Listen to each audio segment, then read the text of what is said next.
thank you all for being here, and thank you everyone online who's watching as well. This panel was really created with NAPTI to really talk about the future of the television business and the reality business, first and foremost.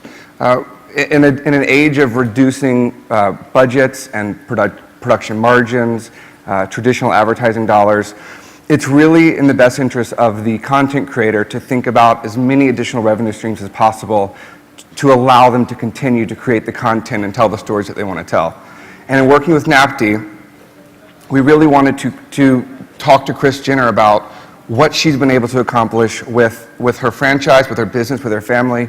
And in setting this up, they are really the best example of a television show that has been able to drive such diversity of partnerships, of products, of extensions, leveraging their family business and allowing America to sort of view that as they proceed along in their daily lives.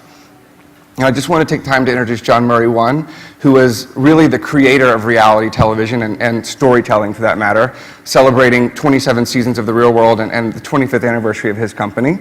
So thank you, Jonathan, for being here. And Kris, and I think with Kris, introducing her really as a mother and a family more so in the beginning, and that sort of builds upon everything else that she's been able to do in terms of being an author, a creator of her production company, a creator of this amazing television brand, and everything else that she's been able to do with her family. So Kris, I really wanted to start the panel with you just sort of talking about before the TV show, where the family was in the sense of you building businesses. I know Kim as a teenager had an amazing eBay business. You already launched Dash. And really what was the vision as you started to go into the television show? Well, I think the opportunity came, we had thought about doing a show for a long time, and the kids and Courtney and I launched Smooch, a children's clothing store, and right after that the girls launched Dash, and we're so passionate and excited about building a fashion business because that's who they all really wanted to be. Clothing designers. Courtney would sit in the back room and bedazzle t-shirts for the children's store, and I'm like, oh God, there's got to be some other stuff out there that you guys can be working on. So somebody had started talking to me, like many friends, about doing a reality television show. And one thing led to another. I was having dinner one night with Dina Katz, who's the casting director for Dancing with the Stars. And she was over at my house. She's a dear friend. And she saw everything going on over there. And she goes, oh my God, you guys, this is a show. You know that, right? And I said, oh, don't be so silly. And she goes, actually, tomorrow night or tomorrow afternoon, there's a meeting with Ryan Seacrest. Why don't I get you to go in and see him? I went in, pitched the deal to, the idea to Ryan. He loved it. He was on board. And John Murray from Buena Murray Productions signed on as the production company to film. And within 30 days, we were literally up and running in our house. So the motivation for me to do something like that at the time was, wow, if you have a retail business and you are in a small suburban neighborhood and you have the opportunity to have a lot of eyeballs on your business and your store. I mean, when I dream, I dream really crazy big, like it's stupid big. So I thought, oh, we could have a line of stores and they'll be all across the country and this will be fantastic. And I was like retail oriented because that's what I grew up on. I've been working in a retail store since I'm 12 years old. Yeah. So that's all I knew. Aside from the fact that I was Bruce Jenner, my husband, I've been his manager, his road manager, he does motivational speaking. So I knew from being a manager for the previous 15 years. So I kind of combined the two qualities and that's where it all started. And, Jonathan, from a production company standpoint, at the end of the day, all of the viewers are tuning in to watch the stories that you're telling, the inspiration, the education, the motivation.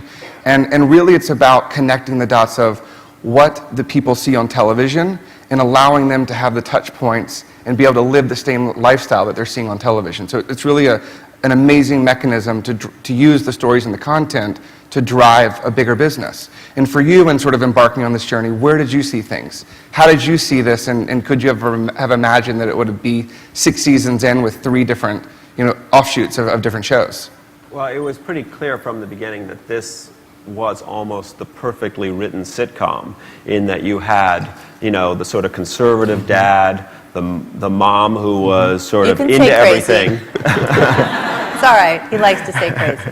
And you had the 3 beautiful daughters, all with their own distinct personalities, who sometimes fight with each other. Then you had the 2 younger daughters. But at the heart, you had this family that loved each other. So as much as a mess that they could get into on each episode, ultimately they would always end up getting back together. And now you can have other shows like, Housewives of Atlanta, or those people aren't connected. Right. I think it's a different thing when it's a family, because at the core, there's nothing that's going to pull you apart. So it was just, when I saw it, it was like, and I grew up watching sitcoms, a huge student of television, and I just said, oh my God, this is just sort of this incredible gift. Because it's all right here. And then just for both of you, and just touching on sort of, and being able to tell the stories and continue to live the life and in the authentic manner that you do, talk about the family directly in terms of your family unit, but then the larger family that has become the production crew, and really the trust level that has to be there that allows you to be able to live your life in a very organic way, and for them just to capture everything they're doing. And for both of you, how does that dynamic work? I live in a family dynamic that has a lot of really big personalities. I mean, for sure. And we have been accused of, oh, it's fake, they're doing it for the... You know what? It's a 22-minute glimpse into several days of our lives, a couple of days, whatever it is. And, that you pull out, and honest to God, you could not make this stuff up. The best stuff happens when we're not filming. I mean, the stuff that happened yesterday alone in my hotel room when I got sick was beyond anything. I mean, I was like, where's John and his camera? My girls aren't going to believe this. So first of all, we have a really good time together. We laugh together, we play together, we live together, we go through things together. We've always been that way. So this isn't anything that we're trying to recreate. Right. We're not going into this going, okay, now we're all going to do this. And no. It's like a fight for what we don't do. It's like there's too many things on the agenda. I think that because we're so attached and love each other so much, that comes through, whether it's at the end of the day and you finally get the message, or throughout whatever it is someone happens to be watching. Right. Where I got my biggest gift was when these guys walked in the door, and there was a lot of love there. I mean, we met for the first time, John's team, the producers, the camera people, the sound guys, and we are so blessed that today, 6 seasons into it, and more to come, that we have the same exact group of people that walk into my front door that I had on season 1, day 1. So that's a huge thing. If someone asks me what makes the success of the show, I think we all feel comfortable. We feel like there's a great trust there. I can't think of a time when we've had to turn the camera off. And I think that's what's incredible. Unique. Yeah. Unless you're in the restroom, we don't need to go there. That's probably the only place, and that's, it's because we are an open book. Right. And Jonathan, from that perspective, just for all the producers in the room, how do you go about planning, one, what you're going to be shooting in terms of just the production schedule, but two, then ultimately what makes the cut? Because you are capturing so much of their lives. At the beginning of each season, we meet with the family to sort of look at their schedule, find out what's going to be happening during the shooting window. And if Bruce says, hey, I think I'm having, I wasn't pleased with my plastic surgery from years ago, I'm thinking of having it redone, we go, that's great, we would like to film that. And if one of the daughters says, I'm pregnant, we go, yes. So we sort of build the shows around what's really happening, but what's really, truly amazing is that every day we show up, quite honestly, the best stuff is the stuff that we don't even anticipate we're going to be shooting, and the fact that the family is so trusting to let us just keep those cameras rolling. Because I think both we and the network at E! And the Kardashian-Jenner family really understand what the show is, what we need to get. We're all completely synced in that, so that there is a good trust level. And I think that's a great lesson to be learned from all the producers out there, because I do think that there's so much time spent prepping and planning, where really if you have great people telling a great story, you really just have to give that room to breathe and to tell that story. I also think that there's times when you just get like a perfect storm, it's like the perfect situation. I think that I could be given credit for a lot of things, but I would be nothing without my family's work ethic. I could have come home and said, family, we have a show, you know, and they would have, one of them or two of them would have gone, no. You know, every single person in my family was not only on board, but willing to get up, and they still do, 5.5 years later, at 4 o'clock in the morning, and without one complaint. They work until they fall down, and they get up the next day and they do it all over again, no matter what it is. And as most of you know in this room, when you're not filming a show and you're on a hiatus, you're working twice as hard, because you're traveling around the world. You're doing international press, in our case for Comcast. You're doing press, you're promoting, you're working on your clothing lines, you're on and on and on. So every single day, whether it's a talk show or whatever you're doing, you have to be on, you're in hair and makeup, there's a certain work ethic that if you're gonna get into bed with a cast or a production team, that everybody has to be on the same page. And I got really lucky because my girls were raised to work hard. They had to work for what they got, even though it seems like we have this cushy life. You know, when they were young, they were cut off at a certain age. So I think that because they learned to work so hard and so diligently, and they really believe in what they're doing, and they're passionate about every single day, and they wake up and think today's a new day, and they're willing to start over again, that's what makes it work. If I had one of them or two of them that was a true hot mess, we would be in trouble. Yeah. And I think that is a testament, and it is, you know, they are getting up for work every day. Working really hard. And capturing, you know? and then you're there to capture what they're doing. And then the crew, the same thing. The crew works much longer hours than I do. I mean, all of us in this room, they have to be at work hours before we do, because they have to gather their things in their trucks and their cameras and drive and show up, and then they have to reverse that exercise at the end of the day. And I think there's a mutual appreciation and admiration and respect for what goes on between the cast and the crew. And I think because we know that they make us look better, you know, or have a finished product, and we help them the same way, that it's a marriage, especially if you're in this for the long haul. I often joke and say season 25, Kylie gets married. Like, I'm not kidding. Season. Well, life goes on, and that's the point. Well, that's because we do have such a huge family. So the show is very rich because you follow the lives, the natural evolution of what happens to all these kids.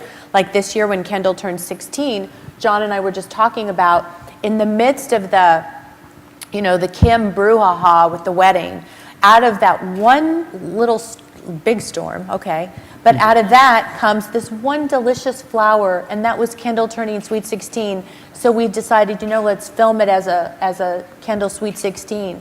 And it was so successful and so well received. The ratings were amazing. The critics were so kind, and it was so much fun to do, because that's what we were really doing. And then speaking about Kendall and Kylie, for them, they are advocates and motivators of their age group as well. Yeah. And then speaking with Ann Saket at 17, who I know you have a partnership with, it really resonated to me that, one, that magazine, her mantra this year was the word brave. And also, she has a competition where she has a real person on the cover, which is really what you're advocating, is you are all living your real lives, and you're trying to live a lifestyle that can be, motivation, inspiration, education for how to work hard, create a business, and be passionate about what you do. And so can you talk about Kendall and Kylie a little bit in terms of how they're coming up and coming up, in this world of television?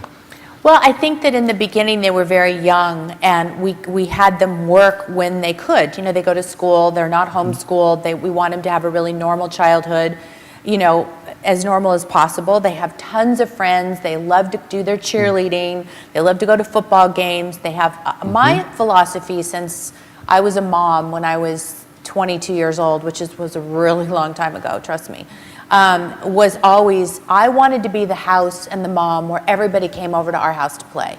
I mean, that was and that worked for me. It still does. I mean, when I, think of how blessed I am, I look out on my lawn the other day and I've got 16 teenagers out there practicing their cheer. Yeah. And I'm like, this is as good as it gets. I feel so happy when that happens. Yeah.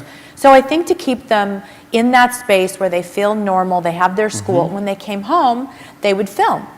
And they it kept them to where they loved it. I kind of knew how to take their temperature and realize you can't just throw two little kids out there to the wolves. They need to get used to this, this whole situation. And now, Kylie came to me a couple weeks ago, and she was in the kitchen, and she goes, can I have a talk with you? She's 14. I'm like, yeah. And she goes, I need to work more. And I said, what? And she goes, when are we going to be filming again? Time is a ticking. I need to work harder, like my sisters, So it's so interesting that what they learn when you raise them a certain way, or they do have that work ethic.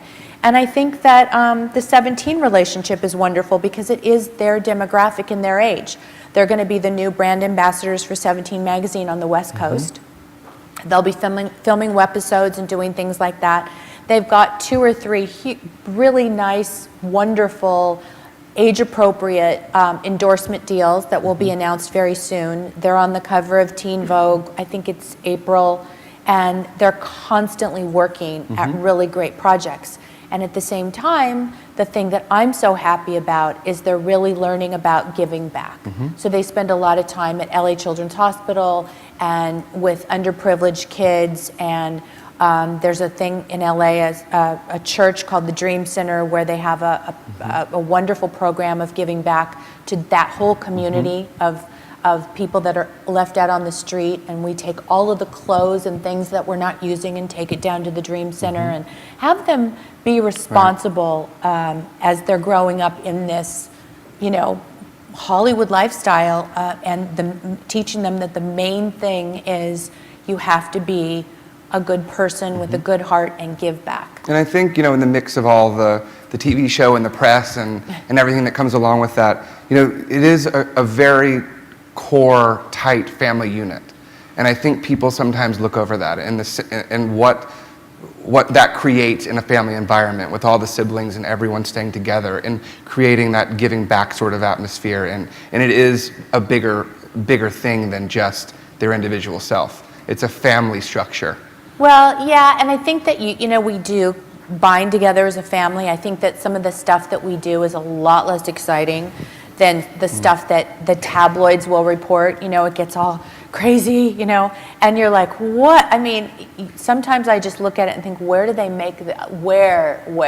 But so you want to keep everybody at home, grounded, on the right path, stay focused. This is what we do, and this is our job. Yeah. And we love what we do. I think that anytime you get together, and you can speak to this too about other casts you've worked with, but you have to be passionate about what you're doing. You have to keep your eye on the ball.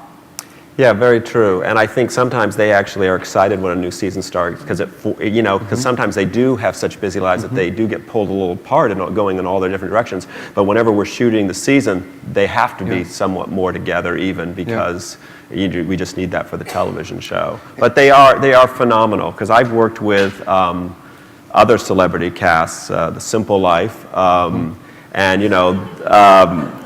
Paris and Nicole, as wonderful as they were on that show, quickly realized that they really didn't want to do that. They were just, it wasn't a good fit for them.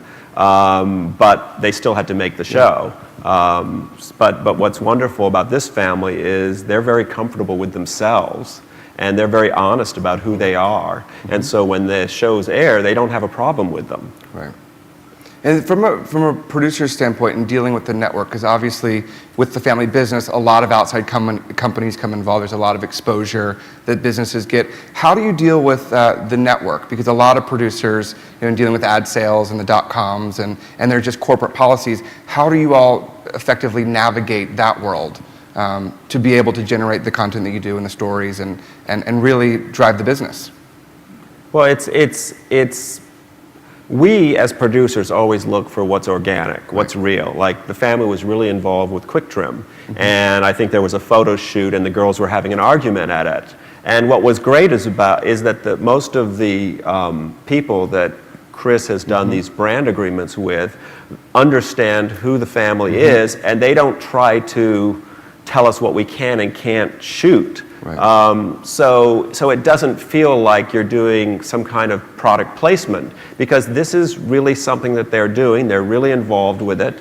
And, you know, although you're seeing the brand, the story of the television show is really what we're focused Right. on. So it doesn't feel like suddenly we're stopping for a Right. commercial. Right. And quite honestly, E wouldn't let us do that, and I Exactly. wouldn't want to do that as a producer Yeah. because that would hurt the show. Right. So it's you know, you have to obviously we have to keep the network informed as to what's Right. going on, because there could be a potential conflict, those kinds of things. But so far, I think it's all worked out pretty well. And I think that it doesn't hurt the fact that our partners, our business partners like Sears and Quick Trim and Skechers and OPI and some of the brands that we're associated with and have these wonderful relationships with, they love to advertise in our show.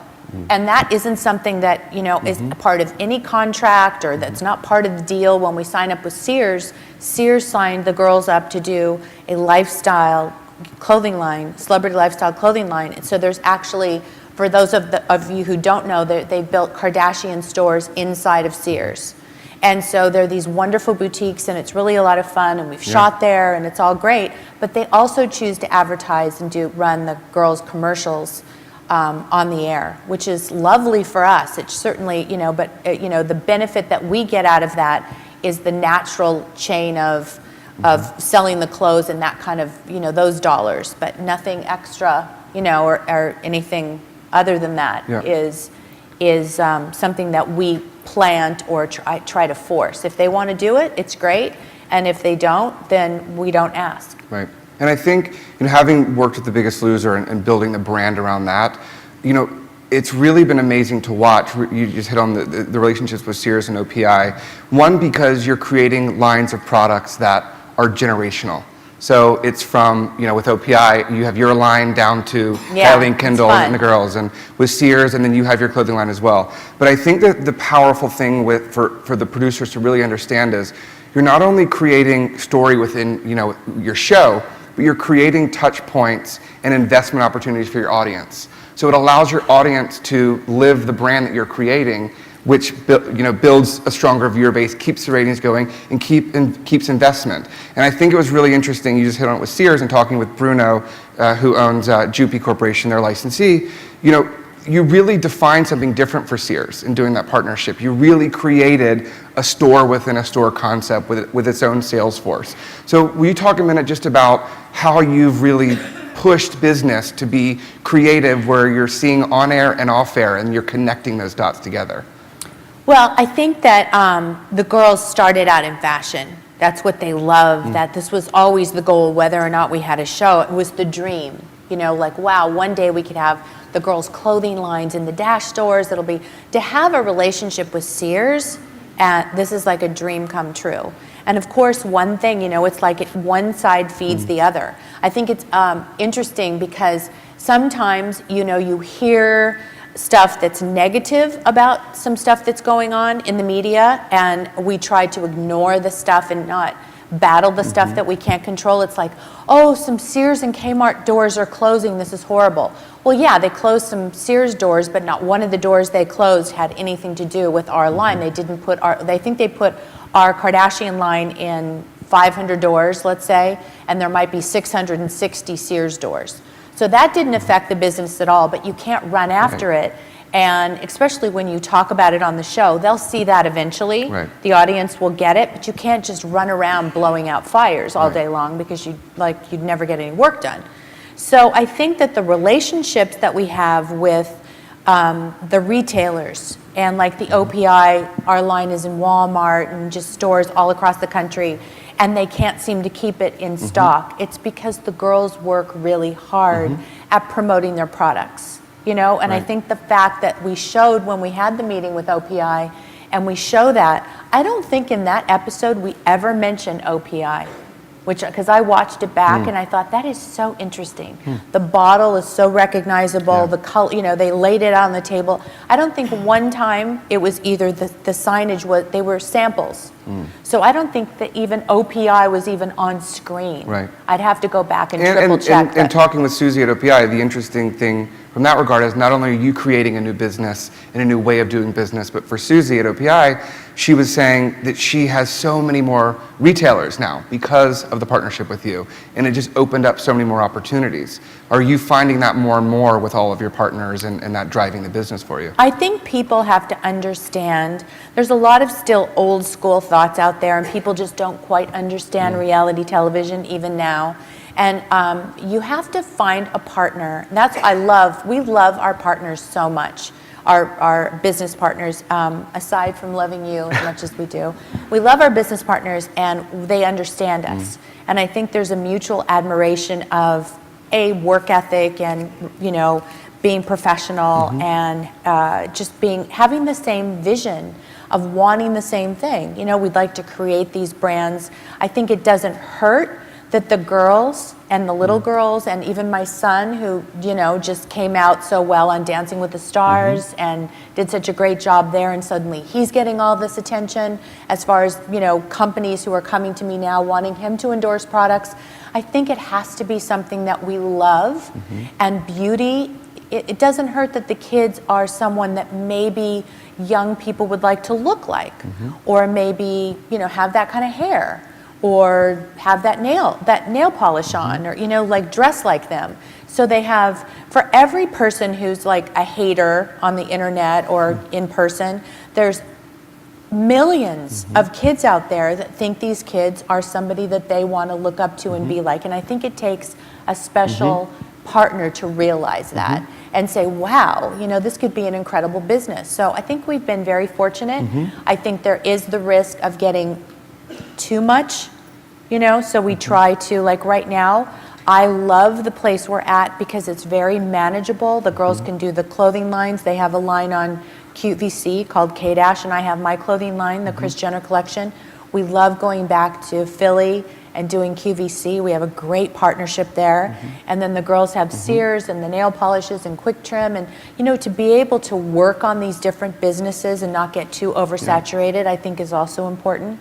And not get too ahead of ourselves. And what do you, in terms of sort of brand values as your company and your core, what do you look for in a partner?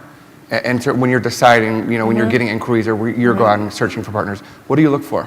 It has to be something that we actually would use or that we love. Sometimes people come to you and say, will you do this? Like OPI. I'm like, are you kidding? I use this polish every week. I mean, it was such an honor for them to come and say, would you like to do this? And we'll give all of you your own colors. And we got to actually create the colors and work with the team. And then they, help them come up with the names, which was so much fun. And like Kim's Fragrances, for her to go to the lab and create and sit and do, or her Shoe Dazzle, where she actually designs, and it's fun for my girls to be so hands-on. And I don't know if everyone else out there is as hands-on as we are, but we enjoy the process. So I think what I look for is being able to do that, not just saying, oh, here's this, will you put your name on it? And then the other thing is just finding partners that really understand who we are and what the value is. And I think from the partner, sort of speaking from the partner perspective, you won't not only bring sort of the medium of television, but I think that what people don't understand fully either is you really spend time to connect all the dots. So when you're on air, it's connecting it to retail, and when you're doing press, it's connecting it back to QVC and making sure that really what you're creating is authentic to you. And you are wearing the nail polish and you are wearing the clothes because it stems directly from you. But there's so much time and energy that goes into making sure all those little dots are connected. Well, that's right, and you have to follow that up. There's so much to do when it's a lot of work to work on any brand, let alone more than one or several. And I think that we're given a great opportunity. What Bunim/Murray does for us is, I've heard that other TV shows, for example, they take your phones away or the computer, you're like cut off, you're sequestered. And that is not going on at our house because we have so much work going on. So we are allowed the privilege of doing what we do. If we were all thrown into a room together without communication, oh my goodness, that would be an X-rated show. But we actually turn it into a storyline because Chris isn't returning, Chloe's calls, and she's mad at her because Chris is on the phone dealing with business stuff. Right. So we just see an opportunity there.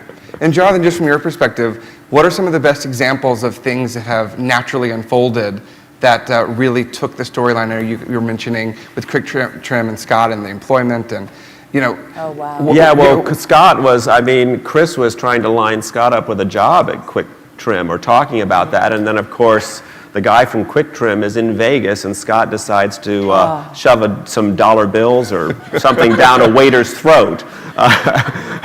I literally thought our Quick Trim business was over that night.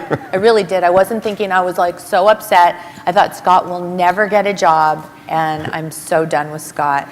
And the guy, 3 days later, I'm like, where are you guys? Oh, I'm hanging out with Keith. And I'm like, oh my God. And he landed a great job with Keith Frankel at Quick Trim. It's crazy. It's so amazing because I remember the very first time we shot with Scott and Chris did her, I'm keeping my eyes on you. I'm watching and you. my God, little did we know for the next Right? 4 seasons there would be these ups and downs with Yeah. Scott. And Scott has become, and that's the other thing is the family seems to attract these wonderful people who are great television characters too. Thank you. I mean, Scott is an amazing television character. But he's actually, Scott, I watched through filming. Because our life is filming. And the first 2 seasons, we finished filming season 1. And we got the phone call, can you start filming again tomorrow? We're like, filming what? There goes season 2. We're like, what? So not really that fast, but back to back, season 1 and 2. And I was just getting to know Scott. Still trying to scratch my head and figure out how he's still in my backyard. How do I get rid of this guy? And what does he do? And what does he do? But I actually thought about it later and thought he's a young boy, who's like my son, grew into a man right before my very eyes. And it's been a wonderful, delicious relationship because now I'm madly in love with Scott. He happens to be the father of my grandchild, almost grandchildren. And it's he's the best. He's grown a lot. Yeah, He's grown a lot personally. and he happens to be a great character, so that's it's funny.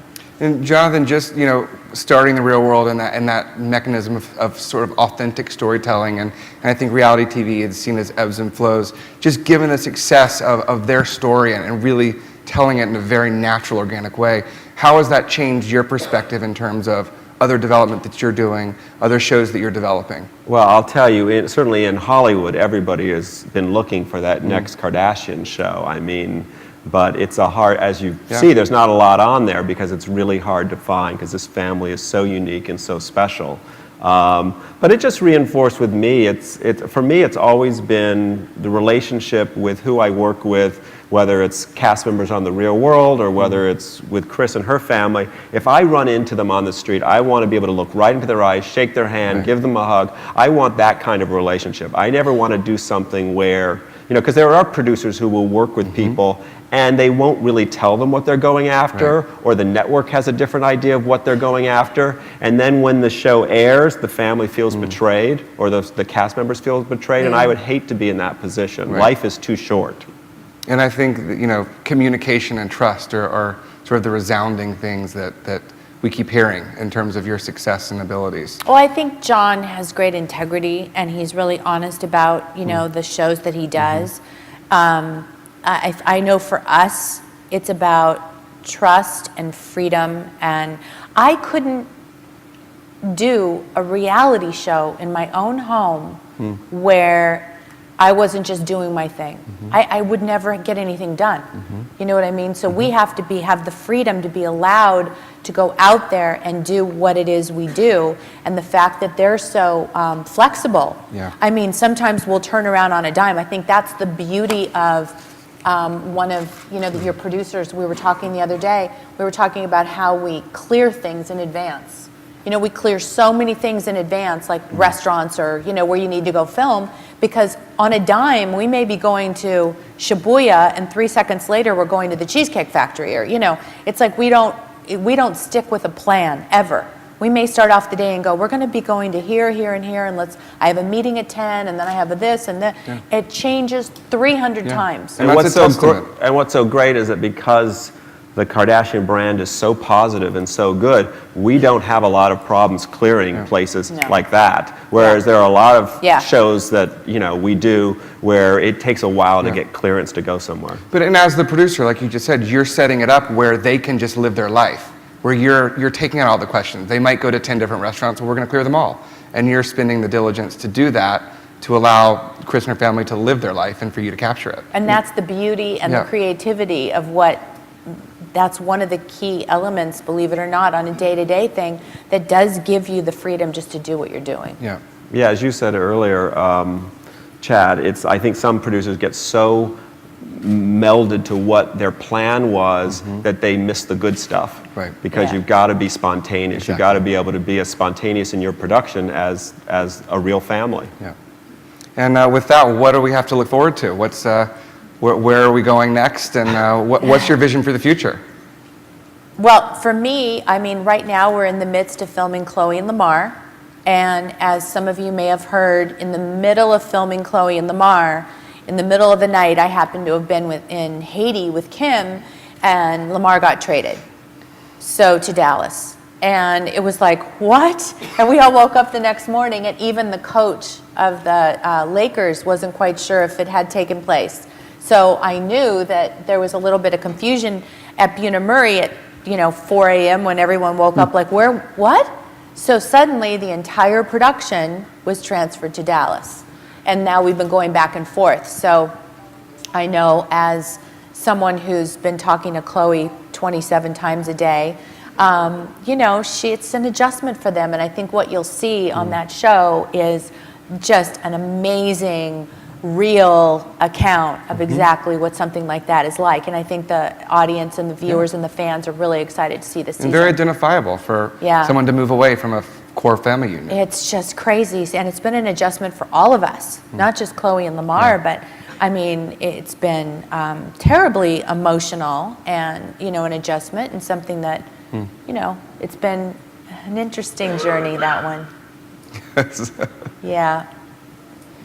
And then from your perspective, Jonathan? Again, it's the access was incredible. We really saw Lamar's sort of roller coaster of emotions, and he was really hurt by the whole thing, and that's all on camera. So it's sort of fascinating, because I had just seen the movie Moneyball, where players get traded, and they were talking about, as a manager, how you have to just go in and tell them the news. You don't try to soft code it. I think they could have been a little nicer to Lamar. I think what some people don't know about the story basically is Lamar was traded to, I think it was New Orleans, and that got stopped by the commissioner. And then Lamar got his feelings hurt, so he says, well, I don't, you were willing to let me go, now I want to go. So it was just a lot of emotions and craziness. What I found remarkable, I was going to tell you this the other day too, was I was at the Laker game last week, where Lamar played his first game against the Lakers at home with a team that he loves so much. It was so emotional. It was like he got a standing ovation, and they did this whole montage that they had prepared and produced. They gave us such amazing access to the Staples Center, and the NBA welcomed us with open arms. And I looked around the floor at one point. They had a camera on Kim and Courtney. They had a camera on Chloe. They had a camera on Bruce and I. We had cameras. We had more cameras than the press did at that event. And I'm thinking, goodness, this is crazy. Yeah, but I was really impressed. The NBA, is not necessarily the easiest organization to work with. But again, I think it's a testament to the Kardashian brand that we have been able to get a kind of access that I think is unprecedented. And it's been and the NBA has been phenomenal. Well, Chris, thank you so much for being here, and Jonathan. Thank you for having us. You're welcome. I think everyone, all the producers in the room, have so much to learn from your success and your diversity of partnerships and what's at the core of that. And it's the integrity, the honesty, the family unit, and really what's driving your bigger business. And so I thank you both, and we have a few minutes left, so if anyone has any questions. Okay. Please. Congratulations on all your successes, all of you. You're an enigmatic family to watch. My question is, this is a seminar on building your brand before shooting your next episode. Did you know your brand before you went out to feature it on TV? Did you go and look for a production company? Did the production company say, I think you're this brand? It seems like you have very many different brands attached to you. What particularly is your brand? What's your purpose? How do you find that? How do I find the purpose of what our brand is as a family? What is your brand as a family, really? You have all these brands. Did you say, you know what, I'm this, the family is this brand. Now I'm going to go and speak with Sears, I'm going to speak with Walmart, Well, I'm going to speak with all of these people first? Right. Did you go No. and find a production company and they said, you know what, you would be a great brand for these things? Did they acquire after a while? This is before shooting your next episode. So what do you do prior to trying to sell what your passion is, which is your family, which is the line, which is people's well-being, which is education, as you say, those are very many different brands going in very different directions. What is the one, if you had to summarize it in one sentence, what would that be? But I think that's the point too, is they aren't one brand. And the diversity of business they've been able to create while keeping the authentic center of their family and the life that they live. Like Chris said, when OPI came to her, she wears OPI. So it was a natural extension for her to create colors with them in her business entrepreneurial sense. I think, and I also think if what I'm not completely understanding, but if what you're asking, I think that what our brand is, you know, for me it's just family first. Everything else falls into place. I think that we all have to find something we want to do with our lives and make a living. And my kids' passion lies in fashion and beauty. That's where their whole world is. You know, Courtney went to college to study fashion and beauty. Kim was a stylist and did closet overhauls when she was young. You know, all my kids are very passionate about fashion and beauty, and I think they get that from my grandmother and my mother, and it's just this whole thing of just loving that all along. So anything that we never talked about doing it in the show, there was no conversation ever when we first started. My mind was, wow, I have retail stores. If we're going to shoot a reality show, we can shoot it here, there'll be more eyeballs. So it started off like that, hoping that you can build something out of what you're doing. And I think that's what every single one of us in this room wants to do, is have, you know, whatever we're working at, be successful at that, you know, and taking it to the next level. And that's why I tell my kids all the time, set goals, be productive, be good people, but be smart and think about what you want to do next. So that when somebody does offer you an amazing opportunity, you're prepared. You want to, you know, do I take the left road or the right road? You know, that fork in the road, which way to go? You know, so every time somebody comes to us with an opportunity, I weigh that heavily on what's natural, what fits in with the girls, who would be right for this. Maybe all of us, maybe one of us, maybe none of us. So nothing is really preconceived. I'm not sitting here right now going, okay, when we start filming season 7, we're going to do A, B, and C. No. Seasons, you know, it'll have to be what's happening at that point in our lives, you know, and what we're doing at that very moment. Next question. But the brand is family and then fashion and beauty. I just want to congratulate you on your success, and I think the show is absolutely riveting, and particularly the season of Kim and Courtney Take New York. It's been amazing to see the demise of that relationship, and there's been a lot of questions and, you know, speculation about a lot of the things that happened. And so I guess my question comes a little bit from that.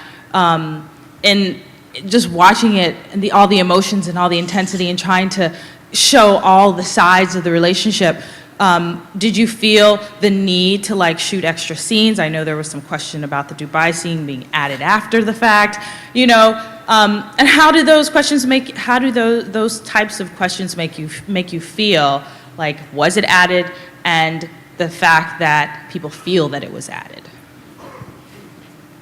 You know, we, as a production company, it was sort of a challenging thing for us because we all wanted like the best for Chris and Kim, and you know, as sort of documentary filmmakers or as filmmakers, we're seeing, you know, the camera doesn't lie, and we're sort of very soon after the wedding as we start to shoot, because we started shooting about a week after the wedding. It was a week. And we started to see some cracks, and we started to see that, well, you know, now that they're married, now that that initial, you know, incredible love, you know, that sort of, that came together, there's suddenly this, well, how do we operate as a couple? And Kim has all these business interests.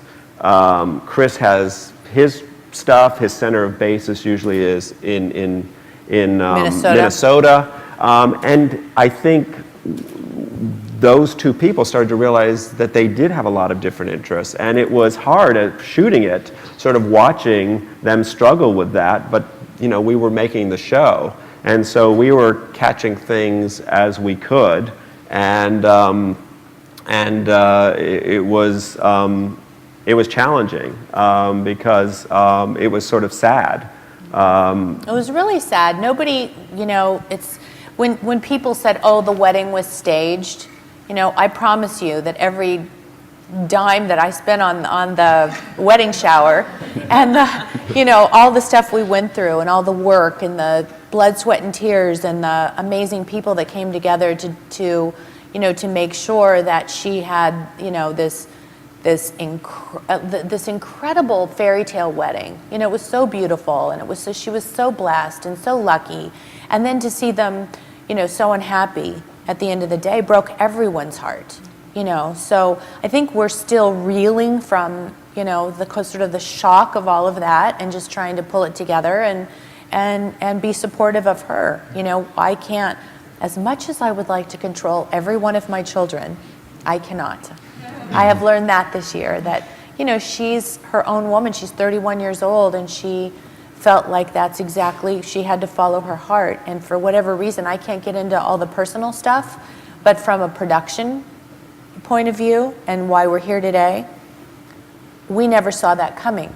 No, we actually had to go back. In a million, trillion years. Right, we had to go back because the first episode was pretty much in the can in terms of it was edited when Kim announced that the relationship was coming to an end. So we actually had to go back in and re-edit the cold open to sort of acknowledge that fact. And then go backwards and tell the story, because otherwise we were starting this thing and it wouldn't relate to what people knew about the relationship. So ultimately it became this story of, well, what happened?